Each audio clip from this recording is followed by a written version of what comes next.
I'm here to talk about and give you some quick reviews on the books I read in May. And as always, there are longer and more detailed book reviews on my blog. And as always, I'm going to be giving away a book, one of this month's books, to someone who likes or favorites or comments or shares on Facebook or tweets this video. This was a great month for fiction. Most of the books I don't have copies of here at the house, so we're going to head over to Chapters to catch my reviews of several novels that I read this month. Okay, Maxine is a novel by Newfoundland writer Claire Wilkshire. It's a debut novel. Funny, a little bit irreverent, about a relationship between a woman and a child who is not hers, but whom she grows very fond of. Parts of it didn't work for me as well as it might because I found the main character a little bit hard to empathize with and get into, but it certainly is a very fun novel. Loved this. Ian McEwan's Sweet Tooth. A novel about a young British girl in the 1950s, 60s, I guess, who gets involved in sort of espionage, but it's really not a spy novel. It's really a novel about storytelling and the way we tell ourselves stories. If you liked Atonement, you will probably like Sweet Tooth. Studio Saint X by Anya Sato is a novel about one of my favorite writers, Antoine de Saint-Exupéry. Not about his whole life, but just about a couple of years when he's in exile in New York during the early years of the Second World War, wanting to get back to France and to the war and to flying, and a young girl, fictional character, who is a fashion designer and falls in love with him, and Antoine de Saint-Exupéry's wife, Consuela, with whom he had a famously tempestuous relationship. A novel about a man who totally fascinates me. The book didn't always completely work for me, but it certainly was an interesting foray into that world. The Gilly-Salt Sisters by Tiffany Baker. Loved Tiffany Baker's last novel, The Little Giant of Aberdeen County. Wanted to love this one, didn't quite as much. Interesting story about two sisters with a very conflicted and complicated past. One of them living on their family's salt farm, the other one trying to leave it all behind her, and the conflicts that they face. Interesting material potentially, but I just wasn't grabbed by either character.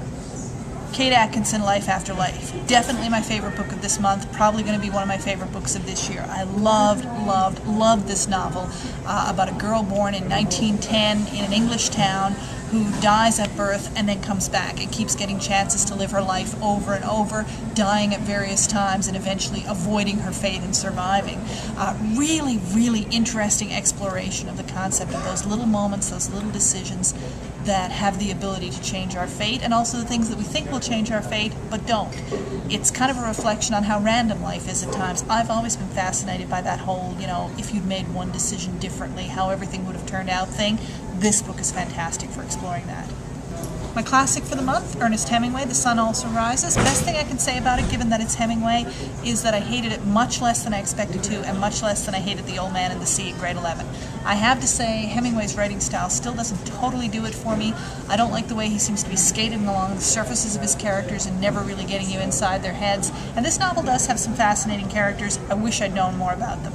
The one nonfiction I read this month was Michael Palin Around the World in 80 Days. We've been watching Michael Palin's series of travel videos, and there's an accompanying book for each one. I'm not a huge connoisseur of travel writing. I think, as with the Ewan McGregor, Charlie Boorman ones, Long Way Round, that I read earlier, if you've watched the DVD series and enjoyed it, then the book is a nice behind-the-scenes glance that gives you a little more insight and tells you a little more of the backstory.